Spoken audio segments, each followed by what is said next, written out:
नमस्कार मित्रांनो, मी आचार्य सतीश रमाजी शेळके आपलं यूट्यूब चॅनलमध्ये स्वागत करत आहे। 14 जानेवारी 2026 रोजी दुपारी 3:06 सूर्य मकर राशीमध्ये प्रवेश करतो। त्याला आपण मकर संक्रांती असे म्हणतो। या मकर संक्रांतीचे वाहन वाघ असून उपवाहन घोडा आहे। पिवळे वस्त्र धारण केलेले आहे, हातात गदा आणि केसराचा टिळा लावलेला आहे। वयाने कुमारी असून बसलेली आहे, वासाकरिता जाईचे फूल घेतलेले आहे, पायस भक्षण करीत आहे। सर्पजाती असून भूषणार्थ मोती धारण केलेला आहे। वारणा व नक्षत्र नाव मंदाकिनी असून समुदाय मुहूर्त 30 आहेत। पूर्वेकडून पश्चिमेकडे जात आहे, वायव्य दिशेस पाहत आहे।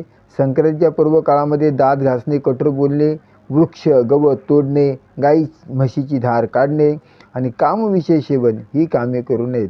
एकादशीच्या दिवशी संक्रांत आली असल्याने त्या दिवशी आपल्याला तिळगुळ खाता येतो। मित्रांनो, संक्रांतीविषयी अनेक वेगवेगळे तर्कवितर्क लोक करतात। आता समजा तिने पिवळे वस्त्र धारण केलेले आहे, तर पिवळ्या रंगावरती गदा येईल, त्याच्यावर संक्रांत आली असं म्हणण्याची पद्धत आहे। घोड्यावर बसली आहे तर घोड्यावरती गदा येईल, तिच्यावर त्या घोड्यावरती संक्रांत येईल, असे अनेक प्रकारच्या अफवा असतात।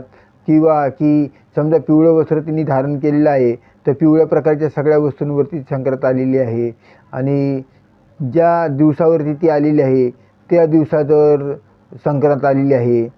आणि समजा या बुधवारी समजा संक्रांत आली तर बुधवारी तुमची कामं वाईट होतील, असे काही लोक अफवा पसरवतात।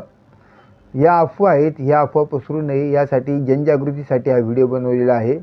आणि आपण सर्वांना हा व्हिडिओ आवडेलच, कारण या संक्रांतीच्या काळामध्ये आपण सर्वांनी त्याचा पुण्यफलाचा लाभ घ्यावा। संक्रांती पर्व काळामध्ये आपण दान केले असता आपल्याला त्याचे फार पुण्यफळ मिळते। या पर्व काळामध्ये आपण गाईला घास देऊ शकतो, तिळाचे दान करू शकतो, तिळाची भाकरी दान करू शकतो आणि घोडा, गाय, वस्त्र, भूमी अशी अनेक दाने सांगितली आहे।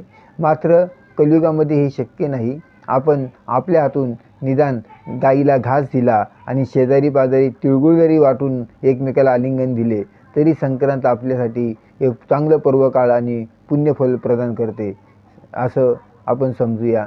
श्री स्वामी समर्थ। धन्यवाद। आणि माझ्या चॅनेलला सबस्क्राईब करा, लाईक करा।